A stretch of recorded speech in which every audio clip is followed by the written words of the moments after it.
Welcome viewers. Today's topic is detail of transactions in between consignor and consignee for the purpose to record in consignment account. आज का जो topic है हमारा उन सभी लेन देनों को हम विस्तार से बतलाने जा रहे हैं जिसका कि कंसाइनमेंट अकाउंट के लेखा लिखने में अकाउंटिंग इफेक्ट दिखलाया जाता है या वैसे लेन देन all such transactions in between consignor and consignee जो कंसाइनर और कंसाइनी के बीच में होता है। उन लेन देनों में सबसे पहले जब हम कमीशन एजेंट अपॉइंट कर लेते हैं उसके बाद हम उसे सामान भेजेंगे कि भाई हमारा सामान ये है, इसको इस रेट में आपको बेचना है, जिसे हम गुड्स सेंट ऑन कंसाइनमेंट कहते हैं। इसके बाद भेजने में स्वाभाविक है हमारा कुछ एक्सपेंस होगा। All expenses met by consignor means expenses by consignor. इसके बाद सामान पहुंच गया कहां पे, तो हमारे एजेंट के ट्रांसपोर्टेशन एजेंसी में या उसके सिटी में, उसके रेलवे स्टेशन में। अब उसके बाद उसकी रिस्पॉन्सिबिलिटी है कि वहां से वो सामान को अपने गोडाउन में या सेलिंग प्लेस में ले जाए।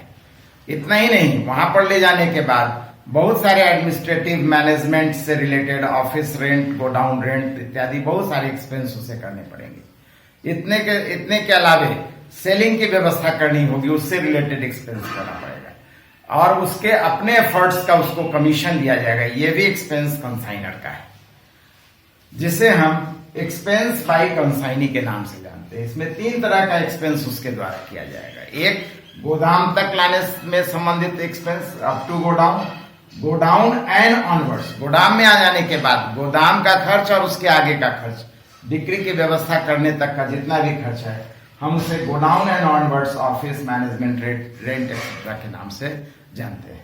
इसके बाद जब सब पूरी व्यवस्था हो गई तो सेल करेगा, तो सेल करने में भी बहुत सारे एक्सपेंस करने पड़ते हैं। इतना ही नहीं, जिस टर्म्स एंड कंडीशन से हमने कंसाइनी को अपॉइंट किया है सेल करने के कारण उसमें हमें कमीशन भी पे करना पड़ेगा। तो ये सब एक्सपेंस एक्चुअली एक्सपेंस किसके द्वारा किया जाएगा, कंसाइनी के द्वारा। लेकिन अल्टीमेटली इसे कौन बियर करेगा, तो कंसाइनर बियर करेगा। इसका क्या कारण है, तो जैसा कि हम जानते हैं हमने कंसाइनी को एज कमीशन एजेंट अपॉइंट किया है। उसका काम है हमारे सामानों को बेचना और बेचने के लिए कमीशन लेना। इससे रिलेटेड जितनी भी व्यवस्था है, खर्च है, टोटल रिस्पॉन्सिबिलिटी हमारी है। एक लिमिट तक, एक सीमित दायरे तक हम उसके खर्च के लिए पैसा देते हैं या उनके खर्चों को हम बियर करते हैं। उससे अगर वो ज्यादा खर्च करता है तब फिर उसका खर्च माना जाएगा, उसका पर्सनल एक्सपेंस माना जाएगा। Next transaction is sales by consign. हमने जो सामान बेचा, पूरी व्यवस्था हो गई तो सेल करेगा। इसके बाद जितना भी सामान हम भेजे हैं, नेचुरली ये अकाउंटिंग जो बनाई जाती है ये किसके द्वारा बनाई जाती है, इन ट्रांजेक्शन्स की अकाउंटिंग कौन बनाता है, तो बाय कंसाइनर। किस पर्पस से बनाता है, टू नो प्रॉफिट लॉस, लाभ और हानि की जानकारी के लिए बनाता है। किसका, ऑफ इंडिविजुअल कंसाइनी, हर एक कंसाइनी का अलग अलग बनाता है।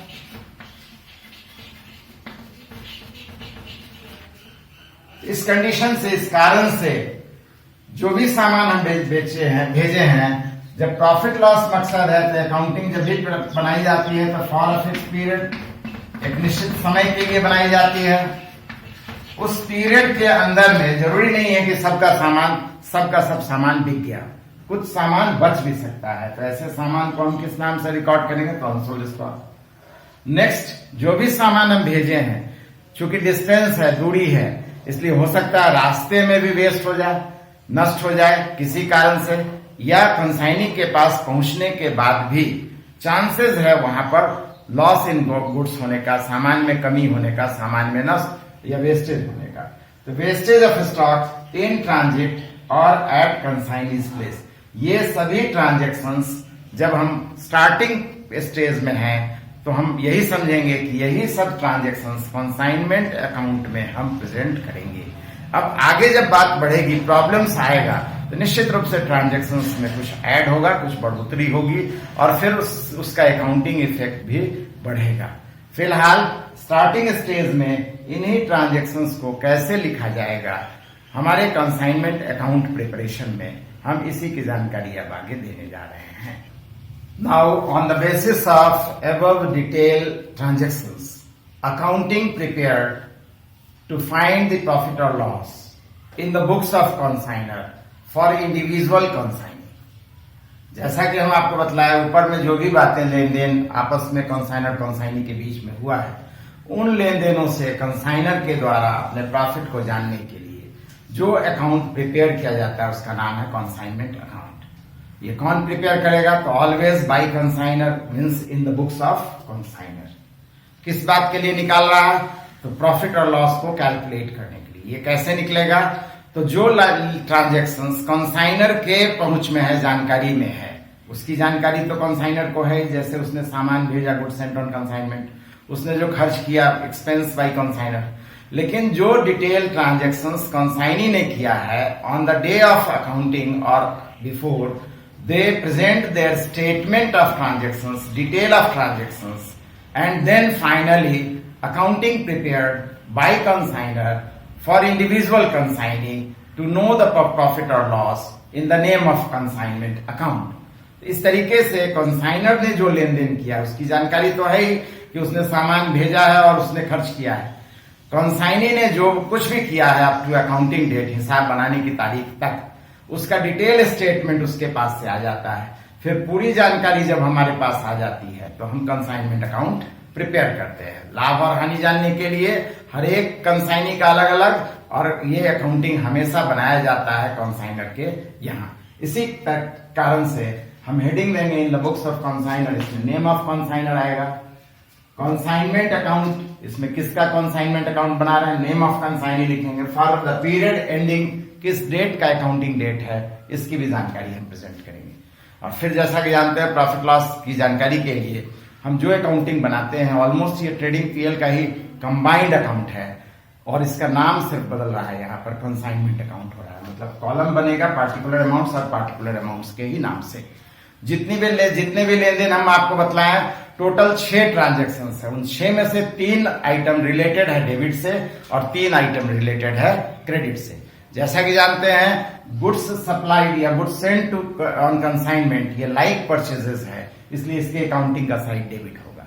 एक्सपेंसेस बाय कंसाइनर हो चाहे कंसाइनी हो, कंसाइनी ने जो खर्च करता है, यहाँ पर कंसाइनी को सिर्फ सामान हम भेजते हैं और फिर उसकी रिस्पॉन्सिबिलिटी उसे बेचना।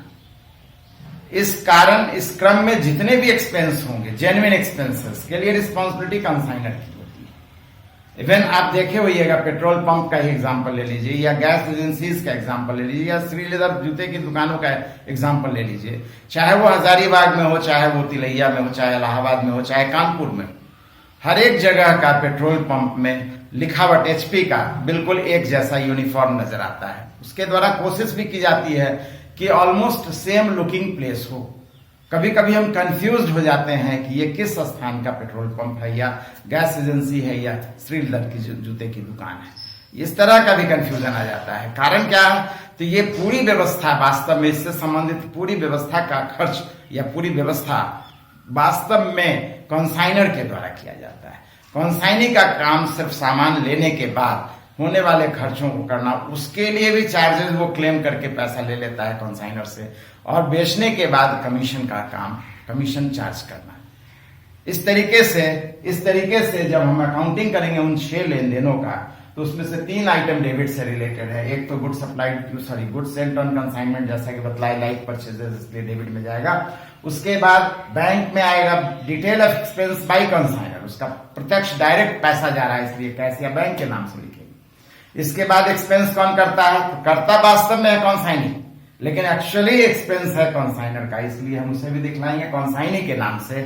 और इसमें डिटेल ऑफ एक्सपेंस आएगा, किसी भी तरह का एक्सपेंस हो, चाहे अप टू गोडाउन हो, चाहे ऑफिस मैनेजमेंट एक्सपेंस हो, चाहे सेलिंग या उसका कमीशन हो, सभी एक्सपेंसेस को लिखेंगे। याद रखना है, 3 ही आइटम डेबिट में जाएगा, 3 ही अमाउंट में प्रेजेंट होना चाहिए और इन ऑर्डर, क्रम में लिखना चाहिए। अगर एक हेडिंग के अंदर, एक ट्रांजैक्शन के अंदर सब हेडिंग्स बहुत सारे हैं, तो सबके अमाउंट को अंदर में डिटेल में लिखेंगे और तब फाइनली अमाउंट में ले जाएंगे। इसी तरीके से क्रेडिट का 3 आइटम है। एक है कंसाइनीज अकाउंट, क्योंकि सेल कंसाइनी के द्वारा किया जाता है, इसलिए कॉन्साइनी के जितने भी ट्रांजेक्शन है कॉन्साइनी नाम से लिखा जाएगा, और सेल इनकम का रूप है इसलिए क्रेडिट में लिखा जाएगा। डिटेल ऑफ सेल्स आएगा, कैश सेल्स आए, क्रेडिट सेल्स, सबके अमाउंट को कंबाइंड करके यहाँ पर लिखना है। कैश सेल्स के भी अमाउंट को, क्रेडिट सेल्स के भी अमाउंट को, जितने तरह का सेल होगा सबके अमाउंट को कंबाइंड करके फाइनली तब हम अमाउंट में निकालेंगे।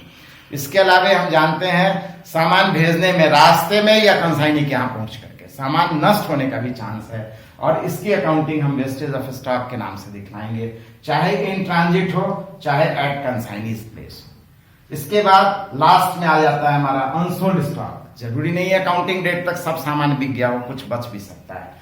ऐसे बचे हुए वैल्यू को हम अनसोल्ड स्टॉक के नाम से दिखलाते हैं।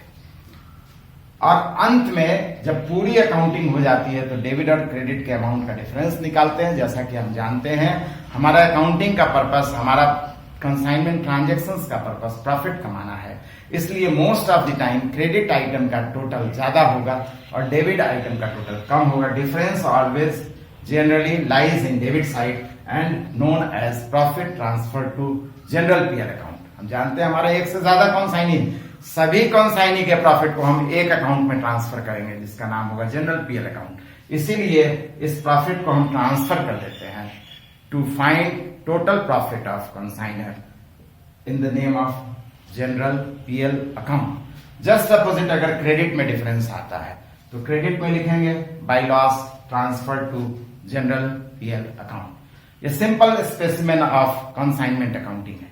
आगे भी प्रॉब्लम्स आएगा तो नेचुरली इसमें कुछ और एडिशन होगा, इसमें और कुछ चेंजेस आएगा।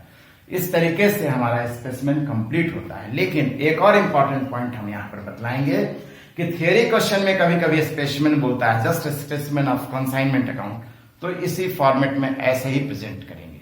हाँ, जो आगे आने वाला प्रॉब्लम है उसको भी हम शामिल कर देंगे। लेकिन अगर बोलता है कि give a specimen of consignment account with imaginary figure, काल्पनिक मूल्यों के साथ कंसाइनमेंट अकाउंट का नमूना पेश कीजिए, तो उस कंडीशन में हम न सिर्फ आइटम्स को प्रेजेंट करेंगे, उसके अनुमान से अपने मन मर्जी से अमाउंट्स को भी प्लेस करेंगे, अमाउंट्स को भी लिखेंगे, कोशिश करेंगे कि क्रेडिट आइटम का वैल्यू ज्यादा हो इन कंपैरिजन टू डेबिट, जिससे कि हमारा प्रॉफिट हो।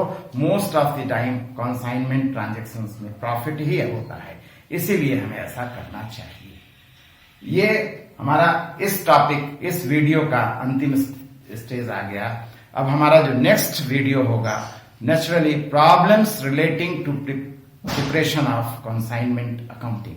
कंसाइनमेंट अकाउंटिंग बनाने से संबंधित जो जो समस्याएं आती हैं हम एक एक करके सभी समस्याओं को, सभी प्रॉब्लम्स को बतलाएंगे और फिर उससे रिलेटेड प्रैक्टिकल क्वेश्चन से उसको प्रूफ करेंगे, उसको कन्विंस करेंगे, उसको समझाने का प्रयास करेंगे।